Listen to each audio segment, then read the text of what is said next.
whatever. Think about when you've been told you can't do something and how you responded.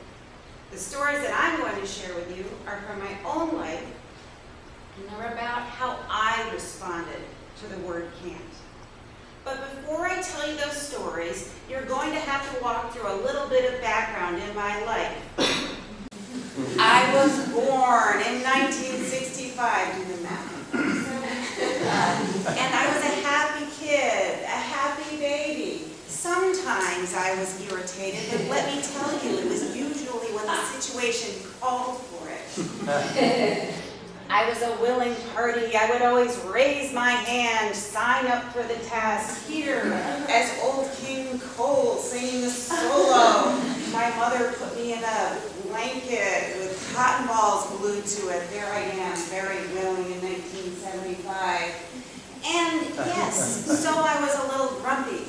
When you have a sister that's always so happy and kind, and she still is today, maybe you just look a little grumpy sitting next to her.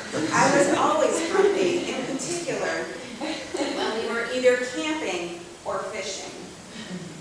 Yes, I was dramatic. My mother tells me so. I had a lot of ideas. I had a lot of emotions. I wanted to express them. And also, importantly, and I think this just feels, I just feel this feeling still, I was just a little bit different. So here I am. Halloween, shaving cream can in hand, ready to make a mess. The only girl in a lineup of boys, and yes, I don't think the pink stuff came out of my hair. It was permanent, even though I didn't expect it to be. So, can't. The word can't. What do those things make up? All of those characteristics? Me, a person who can't stand the word can't. Now, I think it might be unfair, you know, even though I have this strong, negative, visceral reaction to the word can't whenever I hear it, see it, or read it, or in particular, when someone's telling me that I can't do something. But to say that I just hate the word can't isn't fair, because it might be more like a love-hate relationship. I hate the word can't, but then I'm drawn to it. It beckons me, because the reality is, isn't the word can't like just asking you to come up to it? Isn't it like giving you a goal? Isn't the word can't an incredible invitation? Okay, on to the stories. Remember, these are authority figures telling me that I can't do something. Number one, freshman year, high school. The high school principal. Mary Jo, you can't be the president of a club that's not associated with the high school. So what do you do if you can't fit in, if you don't feel like you fit in, if you don't know what club to join, what team to join, what group to be a part of? You make your own club. I'm not going to read what the initials stand for here in this room today, but I started NAFW, a club for outcasts, a club for weirdos, and I was so proud, I even made myself president of it. It cost a penny to apply.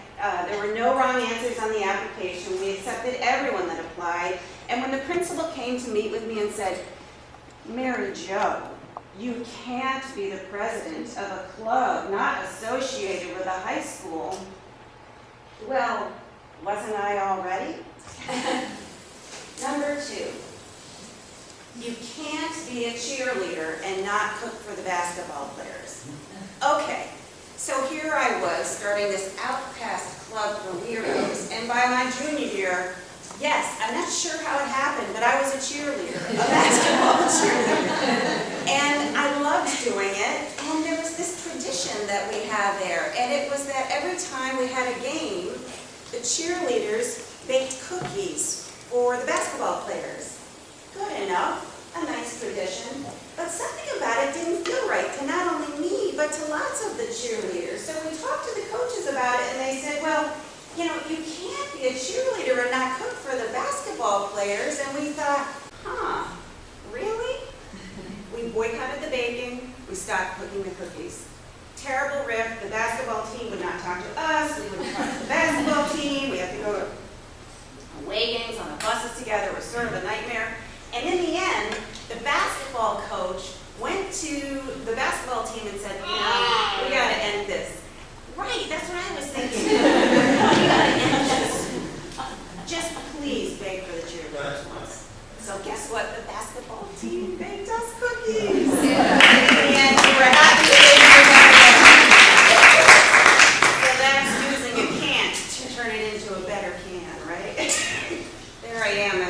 happy cheerleader.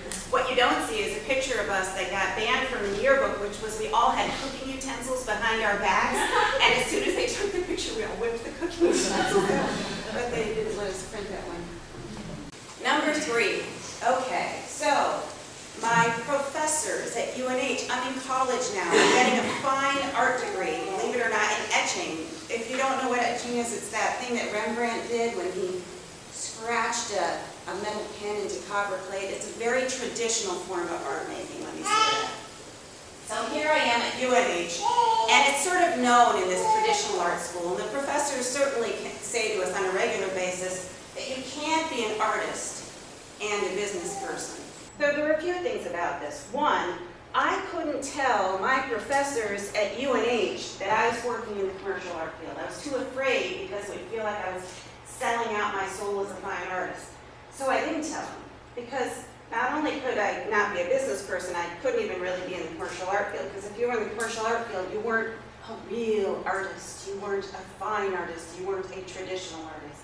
So I actually never told any of my professors the work that I was doing outside of my fine art work at UNH. But then more importantly, when I formed my career, guess what? 22 years I've owned a business. Not just one, but 2 of them. I am an artist and a business person. And over the years, and I'd say that's even true now that I still struggle a little bit with calling myself both an artist and a business person. Maybe this is the first time in front of you I said that I love business. That this myth that we have of left brain not matching right brain and they don't go together, it doesn't work with me. It's not true for me that I can't be an artist and a business person, even if a lot of people feel that way, because I love both equally. And I think that in shaping how we define ourselves, when we hear that we have 2 things that can't go together, sometimes it's hard to really believe, even in ourselves, that those 2 things can go together. So here I am, artist and business person. There's some of the staff.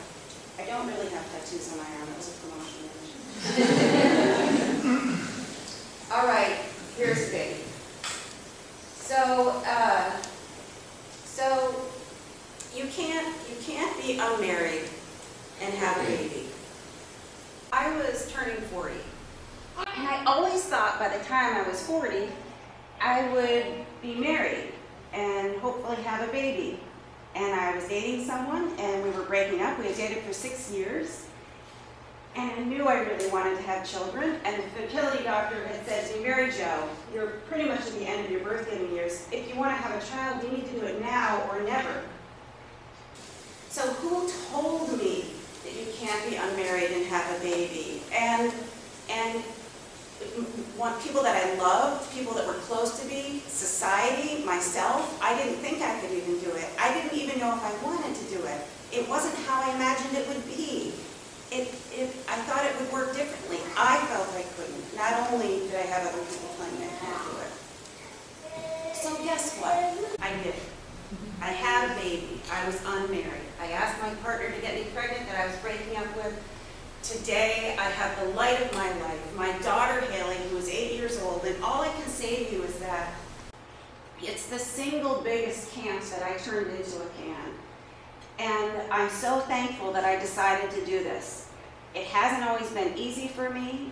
It's not a perfect picture, but I'm so grateful for working against what is a societal norm and tradition and a can't, and she is the biggest can in the world.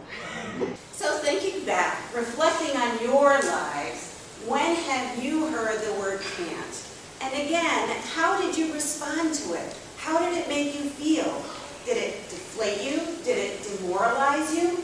Did it ignite a passion? Did it make you want to run toward it? How did it make you feel? Did it even empower you? I've had lots of yeses and lots of cans in my life. I've had lots of encouragement, lots of open doors. But remember, as you've seen from figures in authority roles, I've had some serious can'ts. And it was those opportunities, those can'ts, that I had to move up against, to face, to struggle with, to dialogue with, to climb over, that helped me to shape who I am today. I am thankful for those can'ts and what I learned from them. So again, when have you heard the word can't? And how will you know that you can? Thank you.